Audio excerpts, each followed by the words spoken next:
તો વિદ્યાર્થી મિત્રો, આજે આપણે ચર્ચા કરીશું ઉદાહરણ નંબર 9, 10⁻8 કુલમ અને -10⁻8 કુલમ મૂલ્યના બે બિંદુવત વિદ્યુતભારો અનુક્રમે Q1 અને Q2 એકબીજાથી 0.1 મીટરના અંતરે મૂકેલા છે. હવે આકૃતિમાં દર્શાવેલ A, B, C બિંદુએ વિદ્યુત ક્ષેત્ર ગણો. તો આ બિંદુ A છે, આ બિંદુ B છે અને આ બિંદુ C છે. આ ત્રણ બિંદુઓ આગળ આપણે વિદ્યુત ક્ષેત્ર ગણવાનું છે. અહીંયા Q1 વિદ્યુતભાર છે, અહીંયા Q2 વિદ્યુતભાર છે. Q1 અને Q2 વચ્ચેનું અંતર 1 મીટર છે. બિંદુ એ મધ્ય બિંદુ એ છે, એટલે આ બાજુનું અંતર કેટલું થાય? તો 1 મીટરના અડધા કરીએ તો 0.05 મીટર થાય. આ બાજુનું અંતર પણ કેટલું થશે? 0.05 મીટર થશે. અને આ બાજુનું અંતર પણ કેટલું છે? તો 0.05 મીટર અંતર છે. હવે આ અંતર તમને આપી દીધું એ 0.1 મીટર. આ બાજુનું અંતર પણ કેટલું આપ્યું? 0.1 મીટર. 0.1 મીટર, 0.1 મીટર, આખું અંતર 0.1 મીટર. એટલે આ ત્રિકોણ એ કેવો ત્રિકોણ બનશે? સમબાજુ ત્રિકોણ બને. કેવો ત્રિકોણ બને? સમબાજુ ત્રિકોણ બને. તો હવે આપણે બિંદુ A આગળ, B આગળ અને C આગળ વિદ્યુત ક્ષેત્ર શોધવાનું છે. તો આ દાખલો મોસ્ટ એમપી છે, તો આને તમારે મોસ્ટ એમપી કરી દેવાનો. શું કરી દેવાનો? Most MP. તો જુઓ, અહીંયા આ રીતે ત્રિકોણ આપી દીધો. આપણે જોઈએ પ્રમાણે અહીંયા Q1 વિદ્યુતભાર છે, અહીંયા Q2 વિદ્યુતભાર છે. આ બે વચ્ચેનું અંતર કેટલું હતું? તો 0.5 મીટર. આના વચ્ચેનું અંતર કેટલું? તો 0.05 મીટર. અને આ પણ કેટલું? 0.05 મીટર. આ અંતર કેટલું છે? તો 0.05 મીટર. અહીંથી આ અંતર કેટલું છે? તો 0.1 મીટર. અને આ બાજુનું અંતર પણ કેટલું? તો 0.1 મીટર છે. બિંદુ A આગળ, બિંદુ B આગળ અને બિંદુ C આગળ મળતું આપણે વિદ્યુત ક્ષેત્ર શોધવાનું છે. હવે તમે વિચારો, Q1ની કિંમત કેટલી આપી છે? તો Q1 બરાબર, અહીંયા જો આપણે લિસ્ટ બનાવીએ તો Q1 બરાબર કેટલા? 10⁻8 કુલમ. Q2 બરાબર કેટલા આપેલા? -10⁻8 કુલમ. બિંદુ E આગળ વિદ્યુત ક્ષેત્ર શોધવાનું છે. તો હવે તમે વિચારો, આ ધન વિદ્યુતભાર છે અને આ ઋણ વિદ્યુતભાર છે. તો ધન વિદ્યુતભાર અને આ જે બિંદુ આગળ વિદ્યુત ક્ષેત્ર શોધવાનું હોય ને, ત્યાં એકમ ધન વિદ્યુતભાર મૂકેલો હોય એવું ધારી લેવું. શું ધારી લેવાનું? જે બિંદુ આગળ વિદ્યુત ક્ષેત્ર શોધવાનું હોય ત્યાં એકમ ધન વિદ્યુતભાર છે તેવું ધારી લેવાનું. તો આ ધન વિદ્યુતભાર, આ એકમ ધન વિદ્યુતભાર, એટલે આના વડે આના પર કયું બળ લાગે? અપાકર્ષણ બળ લાગે. તો અપાકર્ષણ બળની દિશા કઈ બાજુ હોય? તમે વિચારો, આના વડે અહીંયા અપાકર્ષે તો આ દિશામાં હોય કે નહીં? તો આ Q1 વિદ્યુતભાર વડે બિંદુ એ આગળ મળતા વિદ્યુત ક્ષેત્રની દિશા કઈ બાજુ હોય? તો Q2 તરફ હોય. એ ત્યાં Q2 ઋણ વિદ્યુતભાર છે. આ ઋણ વિદ્યુતભાર, આ ધન વિદ્યુતભાર હતો. તો આ ઋણ અને ધન વચ્ચે કયું બળ લાગે? આકર્ષણ બળ લાગે. આકર્ષણ બળની દિશા કઈ બાજુ હોય? તો આને આકર્ષે તો એની દિશા પણ આમ હશે. તો આમ Q2 વડે મળતા વિદ્યુત ક્ષેત્રની દિશા એ કઈ બાજુ હોય? તો Q2 તરફ હોય. Q1 વડે એ આગળ મળતા વિદ્યુત ક્ષેત્રની દિશા પણ કઈ બાજુ હોય? Q2 તરફ હોય. બંને બાજુ આપણે જો વિચાર તો વિદ્યુત ક્ષેત્રની દિશા કઈ બાજુ છે? તો Q2 તરફ છે. કઈ બાજુ છે? Q2 તરફ છે. હવે Q2 તરફ દિશા છે એ તો નક્કી થઈ ગયું. હવે Q1 થી A સુધીનું અંતર લો, Q2 થી A સુધીનું અંતર લો. અંતર પણ કેવું છે? સરખું છે. એટલે આપણે બિંદુ A માટેની ગણતરી કરીએ તો બિંદુ A માટે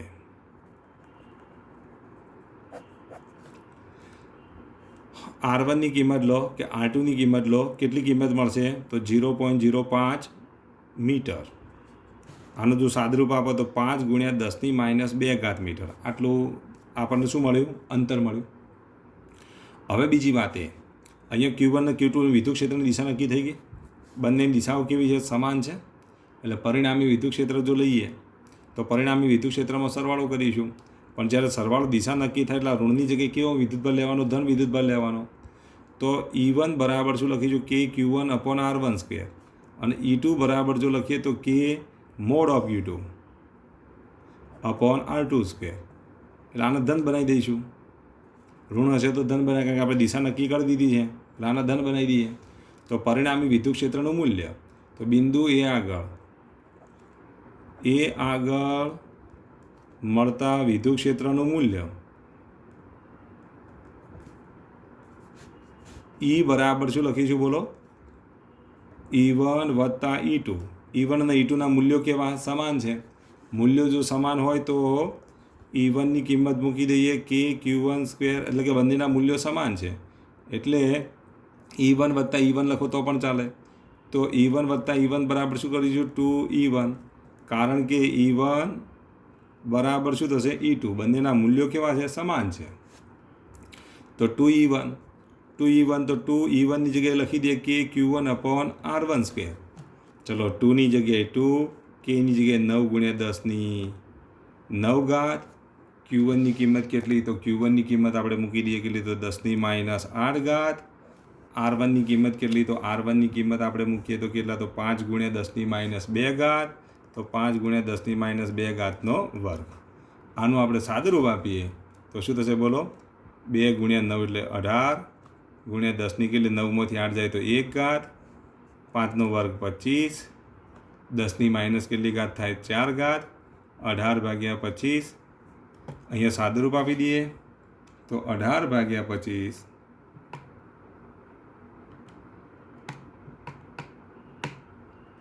એટલે કેટલા થશે? 0.72. 18 ચોક 72, 25 ચોકા 100 એટલે 0.72 ગુણ્યા 10ની કેટલી ઘાત થશે? 5 ઘાત. એટલે આના બરાબર જો લખીએ તો 7.2 ગુણ્યા 10ની 4 ઘાત ન્યૂટન પ્રતિ કુલમ. આટલું વિદ્યુત ક્ષેત્ર મળે. વાત કરીએ દિશાની તો બિંદુ એ આગળ મળતા વિદ્યુત ક્ષેત્રની દિશા કઈ થશે? તો દિશાની જો વાત કરીએ તો દિશા કઈ બાજુ છે? તો Q1 થી Q2 તરફ.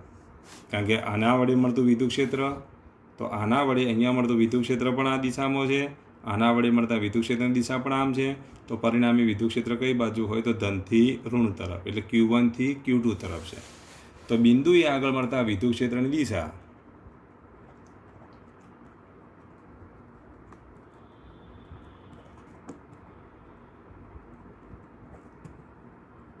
Q1 થી Q2 તરફ છે.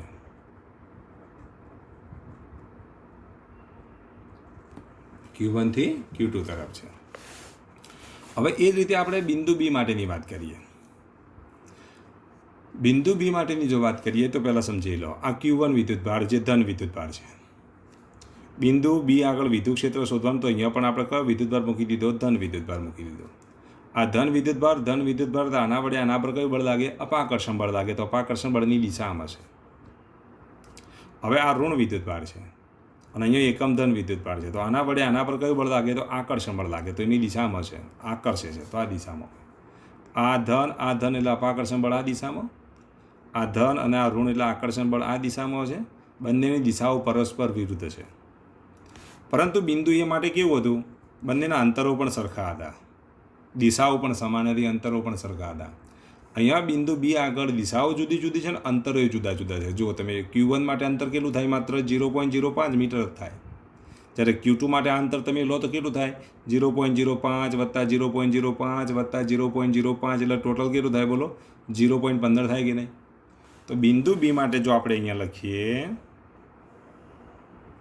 તો બિંદુ બી માટે શું લખશો બોલો? R1 ની કિંમત, Q1 માટે R1 ની કિંમત કેટલી થાય? તો Q1 માટે R1 ની કિંમત 0.05 મીટર એટલે 5 ગુણ્યા 10ની માઇનસ કેટલી ઘાત થશે? 2 ઘાત મીટર. R2 બરાબર કેટલા? તો Q2 માટે અંતર 0.5 વત્તા 0.5 વત્તા 0.5 એટલે 0.15 મીટર. એટલે આના બરાબર જો લખીએ તો 15 ગુણ્યા 10ની માઇનસ 2 ઘાત મીટર. R1 અને R2 ની કિંમત આટલી મળે. દિશાઓ પરસ્પર વિરુદ્ધ છે. જો દિશાઓ સમાન હતી તો અહીંયા આપણે સરવાળો કરતા હતા.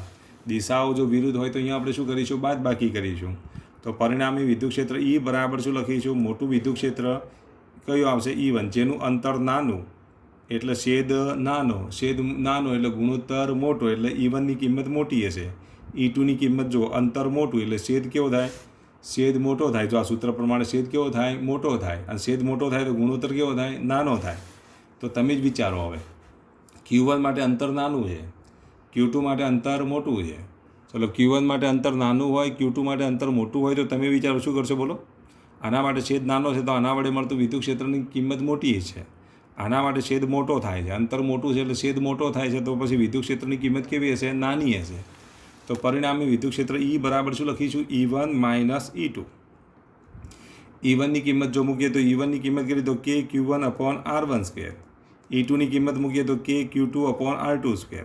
અહીંયા દિશા નક્કી કરી દીધી છે એટલે અહીંયા મૂલ્ય ધન લેવાનું. આ ખાસ યાદ રાખવાનું. અહીંયા કિંમત ધન લેવાની. માઇનસ આપણે દિશા નક્કી કરી દીધી, માઇનસ વડે દિશા નક્કી કરી દીધી છે એટલે ફરી પાછા અહીંયા માઇનસ ના લખતા. એટલે એ ભૂલ ન થવી જોઈએ.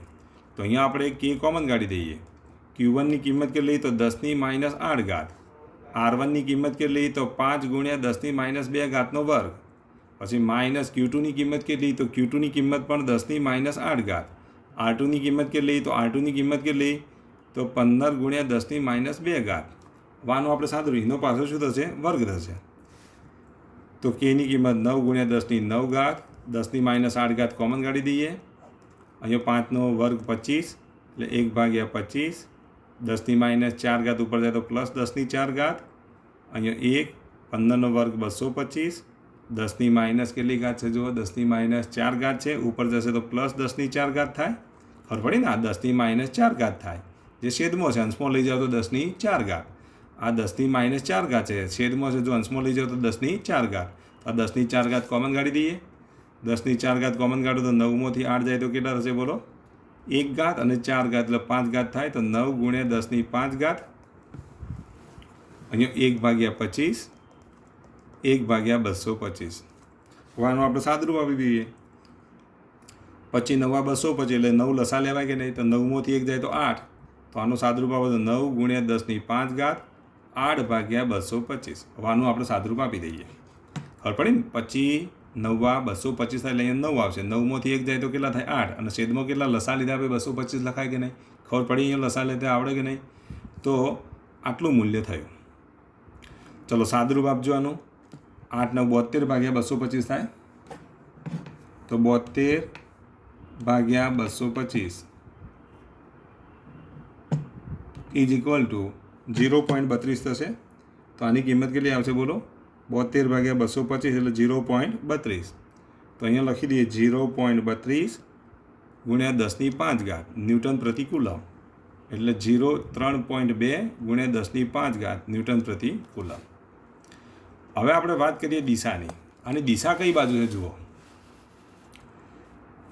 Q1 વડે Q2ની વિરુદ્ધ દિશા છે Q2 વડે Q1 તરફ પણ આનું મૂલ્ય મોટું આનું મૂલ્ય નાનું હંમેશા દિશા મોટાની લેવી પડે મોટાની દિશા કઈ બાજુ Q2ની વિરુદ્ધ દિશામાં Q2ની વિરુદ્ધ દિશામાં આપણને અહીંયા વિદ્યુત ક્ષેત્ર મળે છે અથવા Q2ની સામેની બાજુએ કઈ બાજુ મળે છે Q2ની સામેની બાજુએ અથવા તો આપણે એ રીતે લખીએ ને Q2ની વિરુદ્ધ દિશામાં તો બિંદુ B આગળ તો દિશા આપણે લખી દઈએ તો બિંદુ B આગળ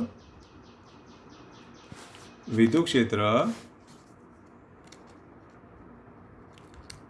Q2ની વિરુદ્ધ દિશામાં મળે છે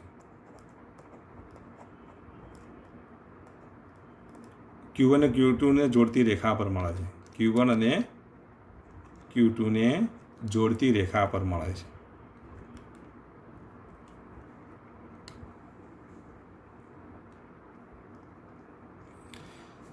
હવે રીતે આપણે બિંદુ C માટેની વાત કરીએ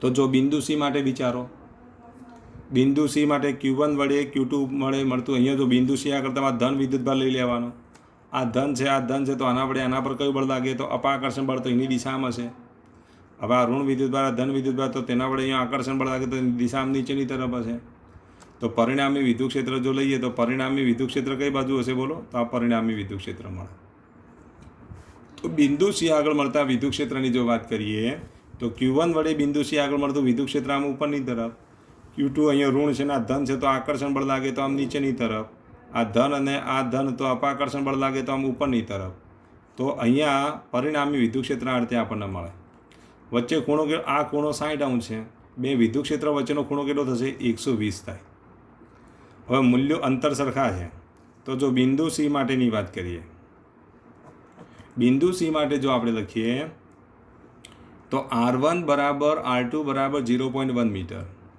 Q1 ને Q2ના મૂલ્યો જો લઈએ તો Q1 Q2ના મૂલ્યો કેટલા તો 10⁻8 કુલમ ભલે ઋણ હોય પણ દિશા નક્કી કરી દીધી થીટાની કિંમત કેટલી તો 120° તો પરિણામી વિદ્યુત ક્ષેત્ર જો લઈએ તો અહીંયા E1 અને E2ના મૂલ્યો પણ કેવા આવશે સરખા આવશે KQ1/R12 Q1 ને Q2 સરખા છે એટલે તમે Q1 લખો તો ચાલે ને R1 ના R2 સરખા છે તો અહીંયા R1 લખો તો ચાલે ને તો વિદ્યુત ક્ષેત્રના મૂલ્યો કેવા સરખા છે તો પછી પરિણામી વિદ્યુત ક્ષેત્ર જો લઈએ તો પરિણામી વિદ્યુત ક્ષેત્ર E બરાબર શું લખશો તમે વર્ગમૂળમાં આપણે આગળના દાખલામાં ગણી ચૂક્યા એ રીતે E1 સ્ક્વેર વત્તા E2 સ્ક્વેર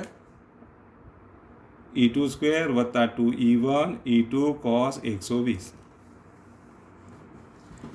ચલો આના બરાબર જો સાદરૂપ આપીએ તો શું લખાય? E1 સ્ક્વેરની જગ્યાએ હું E1 સ્ક્વેર લખી દઉં. E2 સ્ક્વેરની જગ્યાએ E1 લખું ચાલે કે નહીં? તો અહીંયા E1 સ્ક્વેર વત્તા 2E1 cos 120ની કિંમત -1/2 આ 2 ઉડી જશે. તો આના બરાબર જો લખીએ તો વર્ગમૂળમાં E1 સ્ક્વેર વત્તા E1 સ્ક્વેર માઇનસ cos 120ની કિંમત યાદ રાખજો -1/2 થાય. આ 2 ઉડી જાય તો E1 સ્ક્વેર એટલે -E1 સ્ક્વેર. આ E1 સ્ક્વેર ઉડી જશે. E1 સ્ક્વેરનું જો આપણે વર્ગમૂળ લઈએ તો E1 સ્ક્વેરનું વર્ગમૂળ લઈએ તો કેટલું મળશે? E1 મળે. અને E1ની કિંમત તો કેટલી? તો KQ1/R1 સ્ક્વેર. તો ચલો E1ની કિંમત કેટલી? તો KQ1/R1 સ્ક્વેર. હવે અહીંથી તમારે જાતે કામ પૂરું કરી દેવાનું. શું કરશો બોલો? Kની કિંમત 9 × 10⁹ લો. Q1ની કિંમત કેટલી લેવાની? તો Q1ની કિંમત 10⁻8 લેવાની. Rની કિંમત કેટલી લેવાની? તો 0.1 મીટર એટલે 10⁻1 મીટર લેવાનું. આ બધાનું સાદરૂપ આપે એટલે તમને E1ની કિંમત મળે, જે પરિણામી વિદ્યુત ક્ષેત્ર મળ્યું E મળ્યું. હવે એની દિશાની વાત કરીએ તો દિશા કેવી હોય બોલો? Q1 થી Q2 તરફ. Q1 Q2ને જોડતા રેખાખંડને સમાંતર હોય. Q1 થી Q2 તરફ દિશા જો Q1 થી Q2 તરફ છે. અને આ સદિશને ઉપાડીને હું અહીંયા મૂકી દઉં. આ સદિશ છે બરાબર. આ પેનના આપણે સદિશ સમજી લઈએ. એને ઉપાડીને મેં અહીંયા મૂકી દીધો તો શું થશે બોલો? દિશા કઈ બાજુ? Q1 થી Q2 તરફ. અને પાછું આને સમાંતર છે ને. Q1 Q2ને જોડતા રેખાખંડને સમાંતર અને Q1 થી Q2 તરફ હોય છે. ચલો ખ્યાલ આવી ગયો. એટલે કે Q2ની વિદ્યુતભાર Q2 તરફ હોય છે. ટૂંકમાં કહીએ તો વિદ્યુતભાર Q2 તરફ હોય છે. અને આ બે રેખાખંડને જોડતી દિશાને સમાંતર હોય છે. ચલો ખ્યાલ આવી ગયો. તો આ રીતેની તમે દિશા પણ લખી શકો. આમ ત્રણે ત્રણ સ્થાને વિદ્યુત ક્ષેત્રની દિશા મળી ગઈ, તેના મૂલ્યો મળી ગયા. તો આ દાખલાઓ તમને બેઝિક તમારો જે કોન્સેપ્ટ છે અહીંયા ક્લિયર થાય છે. માટે આ દાખલો કેવો છે? તો મોસ્ટ ટાઈમ છે, તૈયાર કરી જ દેવાનો. આના પરથી ઘણા બધા દાખલા તમે ગણી શકો. એટલે આ દાખલો તમારે વ્યવસ્થિત રીતે તૈયાર કરવાનો રહેશે.